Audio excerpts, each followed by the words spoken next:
데일리 브리핑. 네, 월요일 아침 데일리 브리핑에서는 저희 워싱턴 한면택 특파원과 함께합니다. 한 특파원 안녕하십니까? 네, 안녕하십니까. 워싱턴입니다. 네. 자, 이제 대통령 선거가 꼭 8일 앞으로 다가왔습니다. 이 마지막 일주일을 네. 앞두고 있는데, 이 뭐 두 후보가 지난 주말부터 뭐 투표율 올리기에 올인을 하고 있다는데 이게 어떤 내용인지요? 네, 뭐 자신에게 표를 던질 사람을 한 사람이라도 더 많이 투표장으로 끌어오는 것이 승부를 판가름할 것이다. 네. 그만큼 이제 초박빙 면도날 차이 또 그런 그 접전 양상이 지속되고 있기 때문에 네, 네. 그래도 마지막에 승부를 가르는 것은 역시 투표율을 올리기 아니겠느냐라는 그런 판단을 양쪽에서 하고 있다는 겁니다. 실제로 그런 그 선거전을 펴고 있는데요. 지난주만 두 후보가 같은 곳에서 선거전을 펴는 모습을 보였습니다. 금요일에는 텍사스, 이 텍사스는 뭐 공화당 아성인데 이 텍사스의 해리스 후보까지 진출을 했거든요. 네. 네, 뭐 텍사스를 꼭 이기기 위해서 갔다기보다는 그쪽에서 이 비욘세와 같은 합동 무대에 오른 적이 있고요. 또 이제 그 유명한 팟캐스트하고도 이제 녹음을 한 그런 선거전을 폈습니다. 이런 것을 볼 때 그래도 역시 전국적인 메시지를 지금 해리스 후보가 가장 유력하게 사용할 수 있는 무기는 낙태보호 아니겠습니까? 그러다 보니까 이 비욘세도 유난히 자신은 정치인이나 또는 가수로서 이 자리에 쓴 것이 아니라 어머니로서 섰다, 이런 말을 했을 정도로 여성들이 그 자신의 몸에 대해서 스스로 결정할 권한을, 그런 그 권리를 찾아야 된다, 보호받아야 된다는 점을 강조하는 모습을 보였습니다. 또 이에 또 곧바로 호응해서 약속을 하는 그런 해리스 후보의 모습도 보였고요. 이 텍사스에서도 트럼프 후보가 또 조 로간이라는 그런 넘버원 팟캐스트에 또 녹음을 했는데요. 네. 이런 것으로 볼 때는 뭐 맞대응하는 것도 있지만은 그 경합지가 아닌 장소에서도 이렇게 그 선거전을 펴는 그런 건 모습을 보였습니다. 또 토요일에는 미시간에서 또 똑같이 유세를 했거든요. 근데 미시간은 그때의 토요일에 조기 투표가 처음 실시되는 시작된 날이라고 합니다. 그렇기 때문에 이제 두 후보가 동시에 그 출격을 했는데, 여기에서도 또 스타 파워가 민주당 진영에서는 동원이 됐습니다. 미셸 오바마 여사가 또 같은 무대에 해리스 후보와 처음으로 남편에 이어서 이제 그 부인인 미셸 오바마 여사가 등단을 했고요. 출격을 해서 역시 여기에서도 여성 낙태권 보호를 주목위로 어떻게 보면 왜 이렇게 접전을 치르고 있는지조차 이야기가 어렵다는 말로 해리스 후보가 당선되기를 상당히 좀 고무시키는 그런 그 선거전을 합동 유세를 폈는데, 역시 이제 이 블루월 중에서 투표를 올리기 위한 그런 그 지지 유세를 벌이는 모습을 보였습니다. 일요일에는 또 트럼프 후보가 역시 또 이 쇼맨십의 대가답게 뉴욕시의 그 메디슨 스퀘어 가든에서 또 한 2만 명 정도 이렇게 이제 입장을 했던 모양인데요. 그거보다 더 됐는지 모르겠지만 하여튼간 이 열렬 지지자들은 막 거기 바깥에서 텐트를 치고 밤샘 줄을 섰다가 아마 입장을 한 그런 모습도 보였다고 그러고요. 네. 보면 좀 벌써 축제를 벌이는 그런 모습 보이고, 이곳에서 뭐 예전부터 트럼프 후보가 뭐 레슬링 시합 같은 것도 거기에 많이 등장했던 무대가 아니겠습니까? 그렇죠. 그러다 보니까 상당히 상징적인 그런 모습을 보여줬고, 펜실베니아에서 이제 해리스 후보는 일요일에 교회에도 가고 흑인 교회도 가고 유세도 벌이는, 여기서도 역시 투표를 투표를 해달라. 본인만 투표하는 것이 아니라 친구, 가족, 친지, 이웃에게 모두 투표를 하도록, 또 이번에는 매우 중요한 선거이기 때문에 투표를 하도록 지금 독려를 하는 그런 모습을 보였습니다. 이런 것을 볼 때는 뭐 분명히 두 후보가 마지막 순간의 전략은 역시 투표율 올리기 아니겠느냐, 이런 관측이 나오는 것이고요. 이번 주 마지막 한 일주일은 역시 두 후보가 7대 경합지들을 주로 도늘면서 마지막 순간의 최종전 결승선을 향해서 치닫는 그런 선거전을 펼쳐비를 하고 있습니다. 네. 자, 이제 선거 막바지에 이르렀는데 두 후보의 선거 전략은요, 마무리에서도 큰 차이를 보이고 있다고 하거든요. 어떻게 다르게 비교가 되고 있습니까? 네, 군사적으로 볼 때 북한 쪽에서 쓰는 것이 비대칭 전략이라고 하거든요. 네. 네. 그러니까 재래식 무기, 전형적인 무기로 1대1로 비교를 하면 게임이 안 됩니다. 남한이 워낙 경제력도 있고 무기도 잘 만들지 않습니까? 네. 이러다 보니까 북한이 살 수 있는 방법, 버틸 수 있는 방법은 비대칭 무기, 그게 바로 이제 핵무기입니다. 이러다 보니까 트럼프 전략도 그거에 비교해서 얘기를 하는 그런 언론들이 많이 있습니다. 한마디로 후보는 뭐 특유의 말폭탄을 투하하지 않습니까? 네. 이제 핵 공격을 하는 것 아니냐, 말폭탄으로. 네. 실제 핵무기는 아닐지언정 엄청난 누구도 어느 정치인도 하지 못하는 그런 말폭탄을 투하하거든요. 이런 것으로 볼 때 주로 이제 경제와 이민, 그리고 해리스 후보의 무능력함, 심지어는 IQ 낮은 전응아까지라는 말까지 서슴지 않고 이런 말폭탄을 투하한 다음에 어제 메디슨 스퀘어 가든에서도 뭐 비슷한 그런 네거티브 선거전을 펴는 모습을 보였었습니다. 그리고 또 한 가지 중요한 트럼프 진영도 역시 선거 자금이나 또 선거 운동원들, 자원봉사자들에서 숫자에서는 좀 밀리거든요. 네. 보온도 밀리고 다 밀리기 때문에 새로운 아주 비전형적인 선거 전략을 펴고 있는 것으로 미 언론들은 지적을 하고 있습니다. CBS 뉴스가 분석을 한 거 보니까 트럼프 포스라고 부른다고 합니다. 트럼프 포스, 트럼프 군대에 캡틴들이 있습니다. 캡틴들. 네. 캡틴하면은 뭐 해군은 뭐 대령을 얘기하겠지만 보통 대위 아니겠습니까? 네.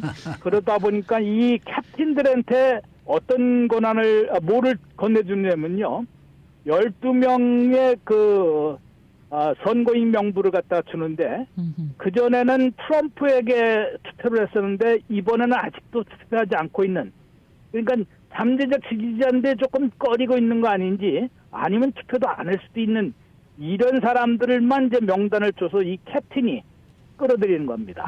이들을 끌어들이기 때문에 24명 끌어들이면은 백색 모자를 준다든가요. 45명을 끌어들이면은 모든 유세에서 우선 입장시켜준답니다. 네. 이런 또 등급도 티어가 있답니다. 티어가 있다는 아주 독특한 선거 전략을 펴고 있는 것으로 나타났고요. 이런 것으로 볼 때 그냥 이제 필드 오피스, 또 선거 운동원들, 그리고 자원봉사자들을 동원하는 그런 해리스 후보 측과는 상당히 다른 선거 전략. 마지막 투표를 올리기도 현장 지상전이라고 하거든요. 그라운드 게임이라고 하는데 지상전에서도 상당한 차이를 보이고 있는 것으로 CBS 뉴스는 보도를 하고 있습니다. 해리스 후보는 지금 7대 경합지들의 353곳의 필드 오피스를 개설을 했고요. 여기에 2,500명 이상의 유급 운동원들을 갖다가 선거 운동원들을 이제 배치를 해서 이들이 자원봉사자들의 도움으로 이제 마지막 선거전을 펴고 있는데요. 상당히 엄청난 물량 공세를 하고 있는 것으로 보입니다. 지난 14일부터 21일까지 한 주간에 한 것을 보면요, 자원봉사자가 12만 4천 명이나 연인원으로 동원이 됐다고 합니다. 네. 이거 동참을 했는데 160만 번의 가가호호 방문해서 160만 번이나 노크했다는 거 볼 때는 상당히 지상전, 아주 전투가 이만저만한 지상전이 벌어지고 있는 것이 아닌데요. 여기에다가 전화 걸기는 뭐 3천만 번인가 2천만 통이나 전화 걸기로 했다고 합니다. 아이고. 압도적으로 이제 그런 뭐 전화가 다 걸렸는지는 모르겠습니다만은 그만큼 엄청난 지금 이게 어떻게 보면 전형적인 선거전이거든요. 그렇죠.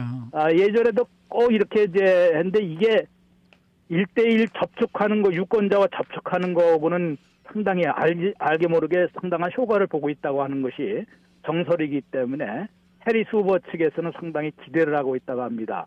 그만큼 직접 그 유권자와 눈을 마주치고 또 설명을 직접 해서 투표장에 오게끔 하면은 분명히 효과를 거둘 수 있을 것이다.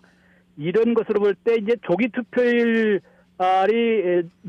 높은 것도 있고 이제 펜실베이니아 같은 거는 60대 30% 2배 차이로 민주당원들이 그 조기 투표율과 높거든요. 네. 이런 것으로 볼 때는 펜실베이니아를 먹어야지만 지금 당선이 될 수 있는데 여기에서 지금 상당히 기대를 걸고 있는 분위기를 보여주고 있습니다.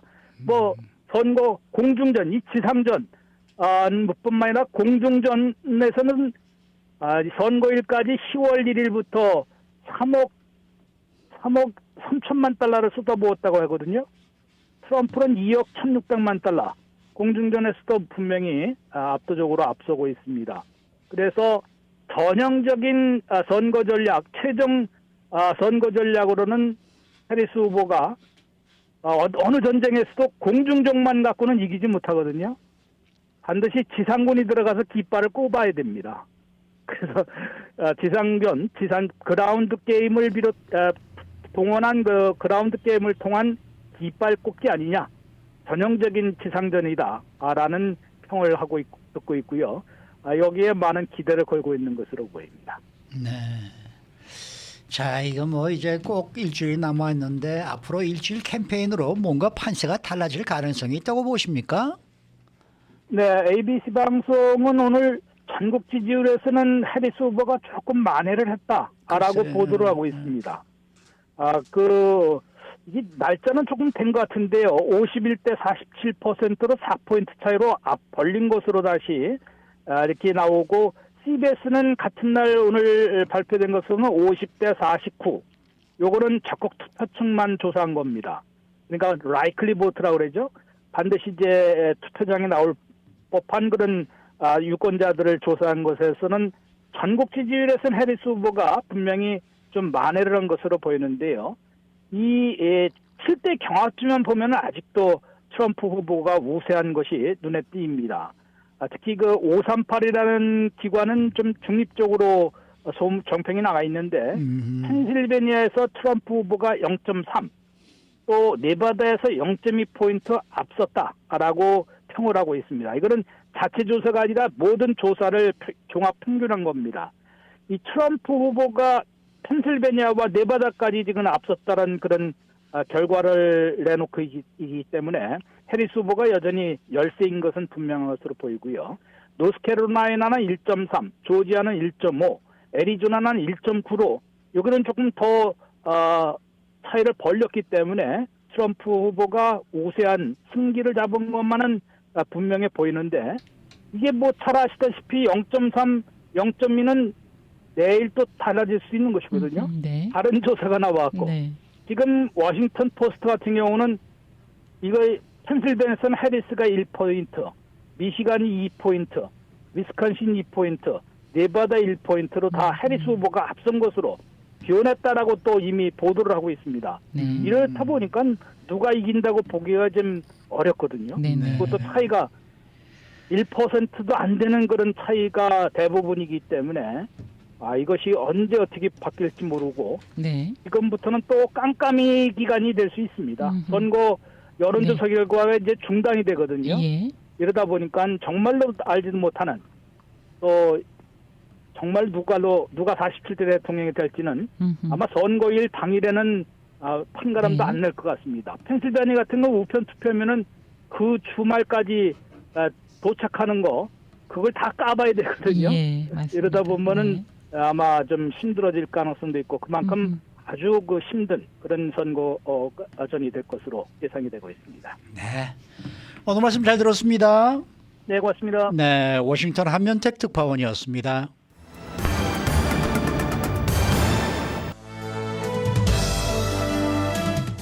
인사이드 아메리카.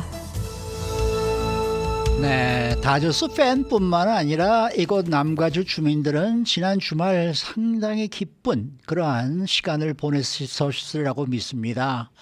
이 다저스가 1차전, 2차전 월드시리즈에서 모두 아주 극적인 승리를 거두면서 그야말로 남가주 주민들에게 정말 기쁨을 주었다 이런 생각이 드는데요. 그런가 하면은 우리 한인 선수 토미, 현수, 에드먼 선수 이 한인 팬들이 엄청나게 많은 것을 잘 알고 있다면서 다저스에서 이런 경험을 하는 게 매우 즐겁고 특별하다라고 전했다고 합니다. 그런가 하면은 월드시리즈 1차전에서 프레디 프리먼의 역전 말루 홈런 볼을 잡은 사람은 10살짜리 소년이었는데 It was the best moment of my life. 내 생애 최고의 순간이었다라고 말하고 있습니다. 박현경 기자. 네, 안녕하십니까. 신났었죠. 지난 주말 정말 LA는 그야말로 정말 들썩들썩한 그러한 온 주말이 동네가 아니었나 들썩들썩했습니다. 네. 네. 1차전, 2차전 모두 이기면서 이 다저스의 월드시리즈 우승을 염원하는 팬들의 마음이 더욱 커지고 있는데요. 어떻습니까? 네, 지난 주말에 이어서 이제 3차전이 열리게 되는 오늘도 LA 다저스 팬들의 흥분은 더더욱 고조되고 있습니다. 맞습니다. 지난 주말부터 LA 한인타운도 그렇고 LA 전체는 다저스 열기로 굉장히 뜨거웠는데요. 지난 주말 어딜 가나 야구 얘기가 빠지지 않고 꼭 나왔고요. 또 만나는 사람들마다 그 1차전과 2차전 드라마보다 더 극적인 승리의 그 감동을 함께 나눴습니다. 그리고 오늘 아침 출근해서도 보면 야구 이야기는 계속 이어지면서 그 어느 월요일보다 더 활기찬 그런 모습입니다. 네, 한인타운을 비롯한 LA 지역의 업소들도 모처럼 활기를 띠는 그런 주말이었습니다. 그렇습니다. 지난주 이 시간을 통해서도 말씀드렸습니다만 한인 업소들 가운데 그 월드 시리즈를 중계해주는 곳들이 있는데요. 그렇죠. 이런 업소들은 다저스 팬들로 가득 찼습니다. 함께 응원하러 온 다저스 팬들로 파란 물결이 일었고요. 다저스가 득점할 때마다 함성이 울려 퍼졌습니다. 아파트가 들썩들썩했습니다. 그랬죠. 그리고 승리 확정 지었을 땐 업소가 떠나갈 듯, 아파트가 정말 떠나갈 듯 뜨거운 함성은 최고조에 달했는데요. 네. 업소에선 옆 테이블에 모르는 사람들과도 하이파이브를 하면서 맞습니다. 서로 함께 맞습니다. 기뻐하며 그날만큼은 다저스로 하나 됐다는 사람들 만나볼 수 있었습니다. 네. 아니 근데 여러 선수들의 활약이 참 대단했습니다만은 그 중에서도 우리 타미, 현수, 에드먼 선수 활약 지난 챔피언십 시리즈에 이어서 이번 월드 시리즈에서도 지금 대단한 활약을 하고 있습니다. 이 한인 정체성에 관해서 이야기한 인터뷰 내용을 잠깐 살펴볼까요? 네, 타미, 현수, 에드먼 선수는 다저스에 한인 팬들이 엄청나게 많은 걸 잘 알고 있다면서 다저스에서 이러한 경험을 하는 건 매우 즐겁고 매우 특별하다고 전했습니다. 에드먼은 LA 다저스 뉴스를 다루는 매체 다저블루닷컴과 인터뷰에서 그처럼 밝혔는데요. 연휴가 되면 예전에 LA로 돌아와서 외가 쪽과 함께 시간을 보냈고 한국 명절을 같이 기념했다 하고요. 그런데 이제는 그걸 넘어서서 LA에 있는 한인 팬들까지 만나게 돼서 굉장히 즐겁다고 했습니다. 그러면서 한인들이 얼마나 다저스를 사랑하는지 잘 알게 됐다고 말했습니다. 에드먼 선수가 이처럼 말한 내용 직접 들어보시겠습니다. I'm half Korean, and I was growing up. I used to come up to LA to celebrate, holidays with my Korean side of the family and have big Korean feasts, and so that was kind of the extent of it when I was growing up. But now to get to experience that a little bit more, come across more Korean fans here in Los Angeles, it's been a lot of fun, and I can really, get a good sense of how much the Koreans here love the Dodgers. 네. 목소리조차도 참 기름집니다. 네, 우리 한인 팬들을 어떻게 만나는지에 대해서도 언급을 했죠. 네, 주로 소셜 미디어를 통해서 만나는 편이긴 하지만 자신의 아내가 다저 스타디움에서 본 많은 한인 팬들에 관해 말해줄 때가 있다고 했습니다. 다저 스타디움을 찾은 한인 팬들이 상당히 많다고 이렇게 아내가 말해준다 하고요. 또 한인 팬들이 얼마나 흥분해서 다저스를 응원하는지도 얘기해줬다고 했습니다. 그런가 하면은 자기 이름이 이제 미들네임이 현수라고 되어 있는데 그 의미를 물은 질문도 했다고요. 네, 에드먼 선수는 이에 대해서 현수란 이름은 그저 평범한 한국 이름으로 안다고 했는데요. 사실 이에 대한 대답은 지난주에 저희 라디오 코리아 그 아침마당 시간에 단독 인터뷰한 에드먼의 외할머니로부터 들어볼 수 있었습니다. 이미 많은 분들이 그날 생방송으로 그리고 그 후에 다시 듣기나 아니면 저희 라디오 코리아 그 유튜브에 올라간 영상을 통해 듣고 보셨을 텐데요. 다시 한번 이 내용도 직접 들어보시겠습니다. 그래서 이제 한참 생각하다가 현명할 현자, 그다음에 빠를 숫자. 아이고야. 다 갖췄네요. 이름에 이거 딱 맞아요. 이름대로 됐네요. 이름에 딱 맞아요. 어. 장명을 잘하셨는데요. 네. 네. 그래서 현수라고 믿을 이름을 줘라. 그래서 현수를 쓴 거예요. 현명할 현에 빠를 수해서 현수라 지었다 말씀하셨고요. 이 밖에 아침마당 시간에 그 외할머니께서 터미 현수 에드먼 외에 가장 예쁜 선수가 누구냐라고 물어보니 프레디 프리먼 선수가 그냥 정말 예쁘다라고 하면서 다저스 이기는 게 기도 제목이라고 말했는데요. 마침 그날 프리먼이 역전 끝내기 말로 홈런으로 1차전 승리를 이끌었죠. 그래서 지금 그 외할머니 인터뷰 영상에는요. 할머니의 선견 지명 대단하다 뭐 이런 댓글 비롯해서 에드먼 선수 응원하는 댓글들 굉장히 많이 달렸습니다. 네. 네. 정말 그 말로 홈런은 정말 드라마였어요. 정말 감동적이었잖아요. 그런데 그 홈런볼을 잡은 사람이 10살 된 소년이라고 하더라고요. 네, 잭이란 이름의 10살 소년이 행운을 잡았습니다. 당시 잭의 아버지 니코는 영상을 촬영하고 있었는데 그 영상은 공이 날아들며 광란의 경쟁 중에 끊겼습니다. 어머니는 사실 팬들로 가득 찬 경기장에서 역사의 한 조각을 잡으려던 아들이 괜히 다른 팬들한테 짓밟혀서 다치진 그럴 수 있죠. 않을까 네네. 걱정스러웠다 하는데요. 잭은 다른 사람들보다 몸집이 많이 작았음에도 불구하고 홈런볼을 차지하는데 좀 더 유리할 수 있었다고 했습니다. 공이 바로 앞좌석에서 튕겨졌다 하고요. 그래서 곧바로 잭은 무릎을 꿇고 바닥을 기어서 공을 찾긴 했는데 손에 넣을 수는 없어서 그때 아빠한테 도움을 청했다고 했습니다. 예. 아빠는 공을 잡은 순간을 표현할 만한 단어를 찾는데 아직까지도 여전히 어려움을 느낀다고 말했습니다. 솔직하게 말해서 정확하게 그때 상황이 잘 네. 기억나지 않고 그 후에 아들의 눈에서 기쁨의 눈물이 흘러내린 걸 기억한다고 전했습니다. 잭은 아빠가 공을 건네줬을 그 순간을 평생 잊지 못할 거라고 말했습니다. 자신의 평생 최고의 순간이었다고 그럴 거예요. 얘기했습니다. 네. 근데 원래 외야에 가는 선저의 팬들은 다들 야구 글러브를 가져가거든요. 날라오는 거 직접 잡으려고. 네, 잡으려고. 근데 요즘 보면은 그렇게 야구 글러브를 가지고 가는 그런 팬들보다는 그냥 맨손으로 와서 방에 떨어지고 뭐 튕기고 뭐 그러면서 몸싸움들 하게 되고 그러니까 그게 잘못하면 또 다칠 수도 있고 그렇죠, 말이죠. 그렇죠, 그게 좀 그렇게 되더라고요. 네. 이 프리먼이 때린 말로 홈런볼 가치가 어느 정도나 될까? 혹시 뭐 얘기가 나옵니까? 네, 일부 전문가들은요, 이 홈런볼이 100만 달러에 달할 수 있다고 말합니다. 이게 이 다저스가 월드 시리즈 우승을 차지하기 전에 추정되는 가치가 100만 달러입니다. 그렇지만 잭은 이런 사실을 알더라도 공을 팔 생각은 없다고 했습니다. 그저 바라는 건 프리먼이 그 공에 사인을 해줬으면 하는 것이라고 전했습니다. 네. 자, 월드 시리즈에 관한 여러 소식들이 지금 현재 쏟아져 나오고 있는데요. 경기가 열리는 날 날씨가 어떤지에 대해서도 예보가 지금 계속 나오고 있거든요. 네, 오늘부터 이번 주 LA 비롯한 남가주 지역 날씨가 많이 쌀쌀해진다고 네. 앞서 전해드렸는데 네. 그러면서 그 마지막 부분에 나오는 예보가 바로 오늘 3차전이 열리는 뉴욕의 날씨입니다. 뉴욕은 오늘 밤 부분적으로 구름 낀 흐린 날씨 보이는 가운데 최저 기온은 47도로 떨어질 것으로 예. 국립기상청은 전망했습니다. 그리고 4차전과 5차전이 열리는 내일과 모레는 각각 50도 대를 나타낼 걸로 예보됐고요.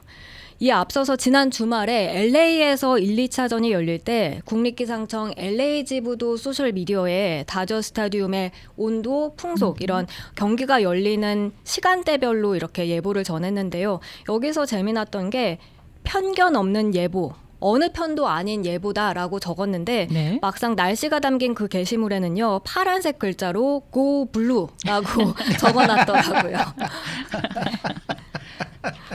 아이고 오늘도 5시가 기다려지는데 이거 오늘까지만 이게 이기고 나면은 이제 모든 걱정이 없겠는데 말이에요. 이게 될 거 이겨야 되는데 아니겠습니까? 말입니다. 네. 참 여러분들 좀 많이 응원해 주시고요. 그리고 또 뭐 어떤 분들은 그런 얘기를 하시더라고요. 뭐 돌아와서 다저 스타디움에서 우승을 하면은 여기가 얼마나 좋겠습니까? 그러는데 그거 겁나서 안 돼요. 네, 안 돼요. 무조건 이기는 거가 중요합니다. 돌아온다는 얘기는 지금 3승 2패가 제일 좋은 성적이 될 수밖에 없는 건데 네. 그거 불안하죠. 그럼요. 그럼요. 그러니까 무조건 그냥 이길 때 그냥 무조건 이겨야 돼요. 그럼요. 네. 오늘도 이기고 내일도 이기고 그래서 네. 4대 0으로 그냥 끝을 내버려야지. 뭘 돌아와서 무슨 뭐 여기서 보고 그런 거 생각도 하지 마시고. 여기서는 파티만 하면 되죠. 구장에서. 네. 자, 고 다하셨습니다. 수고 많으셨어요. 고맙습니다. 박현경 기자였습니다.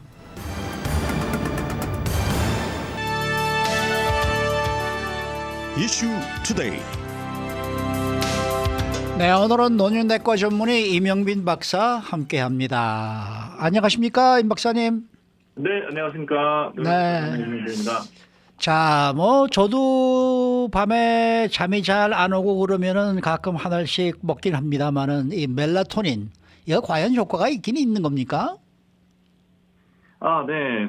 많은 분들이 이제 불면증 때문에 고통을 호소를 하시는데요. 네. 그리고 우선 이 수면제를 시도하기 전에는 수면 유도제라고 해서 조금 마음이 좀 편하지 않습니까? 그래서 멜라토닌을 좀 사드시기는 합니다. 하지만 멜라토닌이 어느 정도 어떤 때는 좀 효과가 있고 어떤 때는 효과가 없는데 그래도 이게 좀 뭔가 만병통치약처럼 착각을 하시는 분들도 좀 계시고 또 수면제를 사용하는 것도 어떻게 쓰면은 괜찮아요. 어떻게 쓰면은 효과가 이렇게 딱 쓰고 이제 하지만 잘못 쓰면은 위험하게 되고 그러거든요. 무조건 수면제가 다 나쁜 것은 아닙니다. 그래서 오늘 이렇게 좀 말씀을 나누고 싶었고요. 많은 분들이 이제 불면증을 생각하면은 이제 두 가지만 생각을 하시죠. 이제 잠이 드는 거의 문제와 수면 유지의 문제만을 생각을 하시는데요. 하지만 또 다른 이 증후군들이 있어요. 수면주기 전진 증후군과 수면주기 지연 증후군이 있어요. 전진하고 지연, 이제 말씀만 들어도 이제 한자를 아시는 분들은, 이게, 이 잠을 너무 일찍 초저녁에 자고 새벽에 깨는 사람들, 아니면은 이제 지연이 돼서 내가 너무 늦게 자고 늦게 일어나는 분들, 네.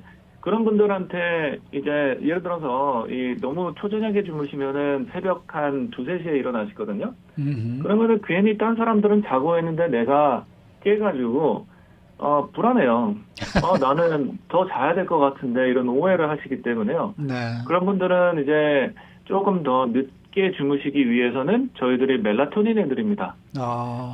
이게 최대한 늦게 주무세요. 밝은 빛을 보세요. 활동 많이 하세요. 그런 다음에 이제 내가 딱 자고 싶은 시간에 1시간에서 2시간 전에 딱 멜라토닌을 먹어주면은 도움이 되는 거예요. 이런 거랑 비슷한 거가 이제 시차 적응이거든요. jetlag, 시차 적응. 이게 한국에서 미국으로 뭐 아니면 유럽 동부 여행을 가실 때 내가 수면을 전진을 해야 되는지 지연을 해야 되는데요. 그것을 맞추는 것도 똑같이 정말 효과가 있는 거가 멜라토닌과 이제 햇빛을 잘 활용하는 겁니다. 지금 댓글에 보면요, 멜라토닌, 저도 먹을 때도 있고 안 먹을 때도 있는데 이게 멜라토닌이 들을 때가 있고 안 들을 때가 있다라는 댓글이 있습니다. 멜라토닌이 작동하는 사람이 있고 없는 사람이 있네요. 뭐 이런 댓글이 있는데 여기에 대해서 얘기해 주시면 좋겠습니다. 그거는 조금 플라시보 효과. 내가 이거를 멜라토닌을 먹었기 때문에 조금 마음이 편해지고 졸린다라는 생각이 있으시면은 그거에 완전히 믿으시면은 이제 마음 편해지시면서 주무시게 되는 거고 이제 의심이 많고 내가 멜라토닌을 먹었는데 내가 효과가 과연 있을까? 내가 바로 다음날 일찍 일어나서 새벽기도 가야 되는데 이런 생각하시고 계시면은 효과가 없게 느껴지시는 거고요.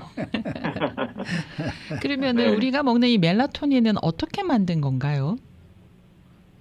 멜라토닌은 안 그래도 저희 뇌의 파이니어 글랜드에서 본래 만들어지는데요. 점점 나이가 들수록 멜라토닌 분비량이 줄어듭니다. 네. 점점 석회화가 되기 때문에요. 그 멜라토닌을 이제 그 보조해준다. 그래서 그런 생각에 이제 써봤고요. 하지만 이제 그 시니어분들께 저희가 들어봤을 때 과학적으로도 말이 되고 줄어들었으니까 분비가 줄어들었으니까 그리고 들었을 때도 어느 정도는 효과가 있고 그러거든요. 네. 하지만 제 환자분들 중에서 제가 수면 습관들을 이제 정말 마이크로 매니지를 해서 몇 시에 주무세요? 왜 이때 일어나셨어요? 왜 이때 소변보러 일어나셨어요? 소변보러 하지 마시고 제가 꼬치꼬치 캐묻으면서 도와드리면은 이 수면이 개선이 되거든요. 그래서 예. 꼭 뭐하러 이 멜라토닌 약 개수를 하나 더 늘릴까라는 생각이에요. 그래서 멜라토닌이건 수면제건 잘 써서 그때만 도움을 받고 나와야 돼요. 그래서 이게 아까 제가 좀 말씀드리고 싶었던 중에 하나가 그 수면제 특히 많이 드시는 거가 이제 졸피뎀, 이제 MBM 많이 드시는데요. 이게 단기 복용만 하면은 정말 좋아요. 단기 복용을 하면은 숙면도 가능합니다. 네. 깊은 이제 수면 스테이지가 1, 2, 3, 4가 있고요. 3, 4가 깊은 이 숙면이 되겠습니다. 숙면을 해야지 내가 좀 잠 잘 잤네, 이제 휴식이 됐네라고 생각을 하고요. 근데 졸피뎀이 그 3, 4단계까지 도달하는 것이 도움을 주고 그리고 한 며칠만 잘 사용만 하시고 끝나면은 괜찮습니다. 하지만 이제 계속 오래 쓰시게 되면은요, 꿈꾸는 스테이지를 방해를 해요. 그러면서 뇌가 정리가 안 됩니다. 꿈꾸는 스테이지가 우리 뇌가 지나가면서 머리가 정리정돈이 돼서 이제 다음날 아침에도 두뇌 활동을 할 때도 깨끗해져야 되는데요. 네. 그게 안 되고 계속 쌓이게 되면은 이제 점점 우울증이 오고요. 불안증이 오고요. 이제 약물에 중독되게 되는 거고요. 그렇게 됨으로써 이제 낙상과 치매도 연관성이 있다라고 얘기를 하죠. 지금 뭐 멜라토닌 오늘 지금 말씀을 하시니까 지금 댓글창에 계속 지금 올라가는데 네, 말씀하세요. 뭐 매일 먹어도 됩니까? 또 하루에 5mg의 리밋으로 알고 있습니다. 맞습니까? 또 일주일에 몇 번 정도 먹으면 좋을까요? 또 뭐 여러 가지 얘기들이 많은데 지금 뭐 여기 궁금하신 분들이 상당히 많은 것 같네요. 이게 뭐 네. 자주 복용하면 부작용이 있던데 그 사실입니까? 또 뭐 저는 들을 때가 있고 멜라토닌 먹었을 때 효과가 있을 때가 있고 없을 때가 있습니다. 뭐 이런 얘기들이 계속 지금 나오고 있습니다. 이거 뭐 어떻게 해야 돼요? 매일 먹어도 되는 겁니까 우선? 일단 매일 드셔도 해롭지는 않습니다. 아하. 하지만 멜라토닌은 3mg 안 넘으시면 좋고요. 3mg. 3mg. 네, 저희 몸이 만들어내는 게 0.3mg예요. 그래서 3mg만 먹어도 10배가 들어오는 거고요. 네. 솔직히 5mg, 10mg까지 만드는데요. 참 안타깝게도 이제 멜라토닌은 미국에서 영양제 쪽으로 카테고리가 들어가서 FDA에서 컨트롤이 안 돼요. 그래서 한 연구 결과를 보면은 거기 안에 나쁜 중금속도 많이 들어있고 한 타블렛은 멜라토닌이 뭐 10%밖에 안 들어있고 다른 타블렛은 막 90% 들어있고 그래요.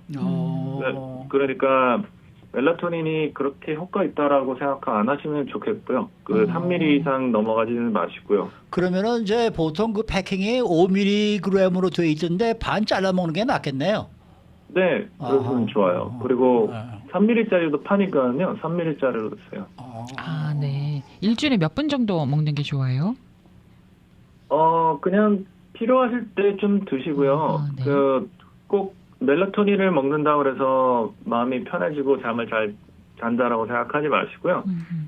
수면 습관 내가 다시 한번 꼼꼼히 확인해 보시고 안 지킨 게 있다 그러면은 그것들과 같이 병행을 하면은 좋아요. 햇빛을 쐬면은 멜라토닌 효과를 얻을 수 있습니까? 네, 맞습니다. 네. 그 멜라토닌을 그 이제 분비 시작을 여기 땅 시작을 하는 거는요. 네. 그 붉은 노을입니다. 붉은 노을. 네. 네, 붉은 해질녘. 노을이에요. 어둠이 네. 아니에요. 아. 붉은 노을 정도 되면은 이제 대낮은 이제 빛의 밝기가 1만 럭스가 되고요. 예. 이제 붉은 노을은 400에서 600 럭스가 됩니다. 그리고 이 슬로우 웨이브인 이제 붉은색이 눈 안에 들어오게 되면은 그때부터 이제 송가선에서 그 멜라토닌이 분비가 되기 시작을 해요. 그래서 저녁 노을 때에 밖에 나가셔서 한 10분에서 15분 정도 이제 걸으시면서 노을 이제 서쪽에 사니까 이제 멋진 노을도 보셔도 좋고요. 와, 네. 산책을 좀 해질녘에 좀 해보는 것도 좋겠습니다. 5분에서 10분 정도. 그리고 마지막으로 되게 굉장히 재미있는 연구가 있었는데요. 대학생들과 직장인들을 모집해서 일주일간만 딱 캠핑을 지냈고요. 핸드폰들 다 뺏어갔어요. 그랬더니 네. 멜라토닌이 분비되고 이제 없어지는 그 주기가요. 다 같이 그 많은 사람들이 다 똑같이 딱 모여버렸어요. 네, 우리가 그 연구를 보면서 햇빛과 우리가 인조 전등이 얼마나 주는 영향을 잘 이해를 하고 빛과 어둠을 잘 활용만 한다면은 멜라토닌은 우리가 잘 조절을 해서 수면이 잘 취할 수 있다라고 생각하시면 좋겠습니다. 네. 알겠습니다. 오늘과 내일 모레 사흘 동안에는 그저 다저스가 이기기만 하면은 잠 잘 옵니다. 맞습니다. 아우, 너무 멋있던데요, 그랜. 네. 아이고. 오늘 말씀 잘 들었습니다. 감사합니다. 네, 노년내과 전문의 이명빈 박사 함께했습니다.